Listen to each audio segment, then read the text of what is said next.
So much of what we're uncovering with Hunter Biden leads one to ask, where was the Department of Justice in this? Where was the FBI in this? Because we know that people have come forward.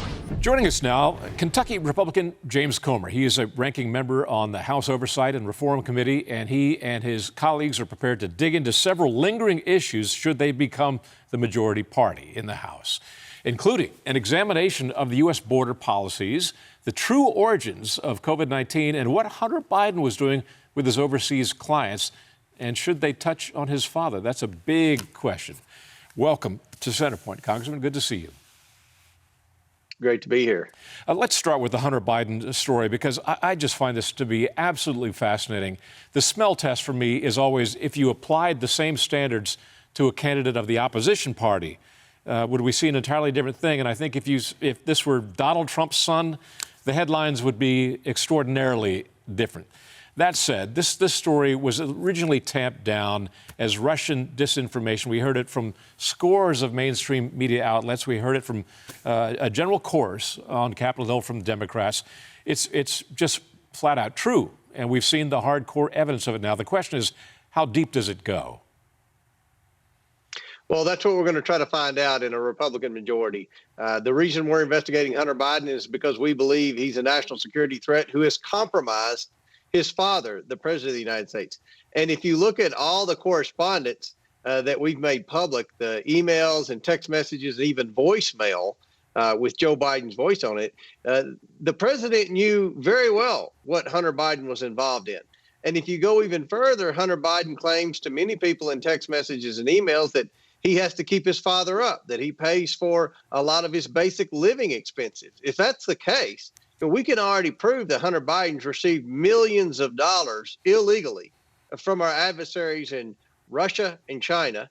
And the fact that he may be keeping his father up would show that Joe Biden's received partial payments from some of these shady business dealings with our adversaries overseas. So this is a very serious problem for the president of the United States.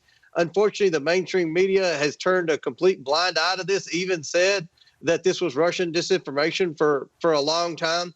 We're going to get to the bottom of it on the House Oversight Committee, and it's going to start in January. It is such a rich story, in part because we know that our adversaries, China especially, seeks sort of the second-tier vulnerabilities from leading public officials in the United States, family members who are compromised. And I can't think of anybody who was more compromised because of drug addiction than Hunter Biden. And you look at these emails, they must have some degree of access to his father. What are your thoughts about that? Is there any evidence? Have you come across any evidence which suggests that they compromised the person who is now the president of the United States? Yes, we do. We show the influence that China had on Hunter Biden's decision-making. His personal assistant, we know, was very active in the Chinese Communist Party for many years. She, ironically, has kind of disappeared now. We're trying to locate her. But she was involved in putting together PowerPoints for Hunter Biden. She even discussed political strategy for Joe Biden's 2020 presidential campaign with Hunter Biden. We have good reason to believe that she was obviously communicating with Communist China in the same form and fashion that the young lady who was involved with Eric Swalwell was communicating with China. So this is a problem that shows that one area where Hunter Biden was compromised. We've seen the videos. We've heard the people come forward that know firsthand the level of involvement Hunter Biden had with drugs, which we all know puts people in compromising situations. So the fact that there's emails and correspondence that shows that Joe Biden was well aware of this and perhaps even received indirect payments from some of these adversaries is concerning, and it may answer some of the questions we have as to why has Joe Biden got this terrible energy policy that puts America last and China first. Which makes the silence of the Justice Department and various federal prosecutors all the more perplexing.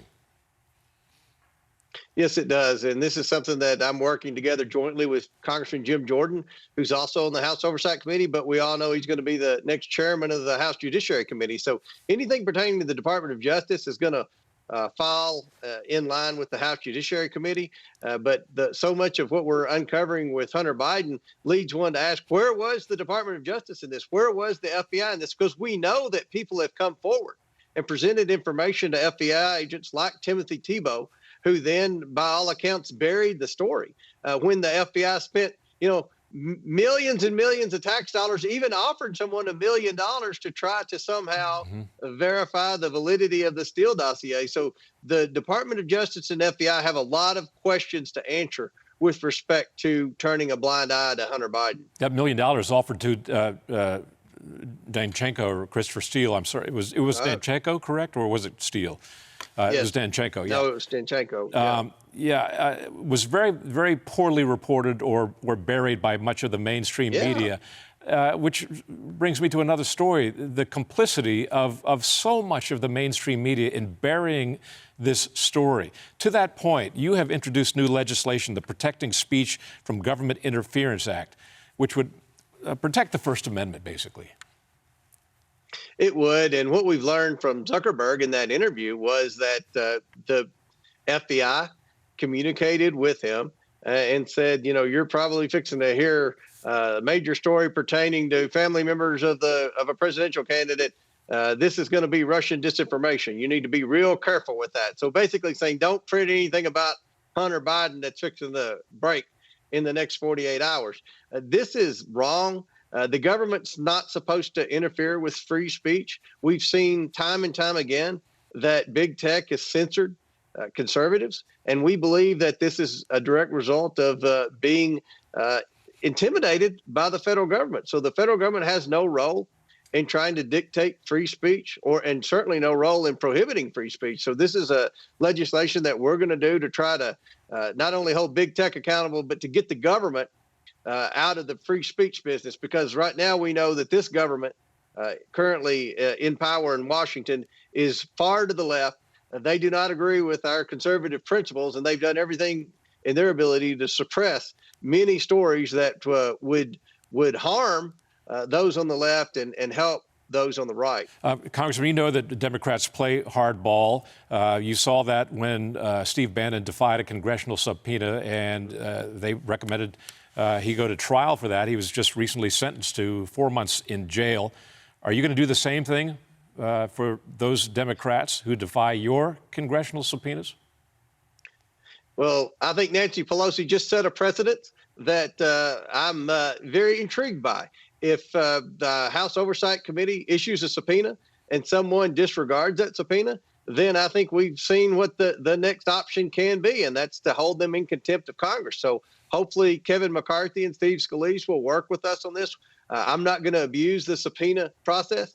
When we feel like someone needs to be subpoenaed, then we're going to subpoena them. And if they disregard that subpoena, then I sure hope that we're allowed to use the same tools that the Democrats used, and that is have a vote in Congress to hold someone in contempt of Congress. James Comer from Kentucky's 1st Congressional District, thanks very much for your time. It's going to be an interesting couple of years ahead. Thank you, sir. Hi, I'm Doug McKelway, and thank you for watching Centerpoint. We hope you enjoyed this video. Make sure you hit the subscribe button and tap the bell icon so you're notified every time a new video is posted. Leave a comment below and keep the conversation going by sharing this video with a friend who needs to see it. Thanks for watching. We'll see you back here tomorrow.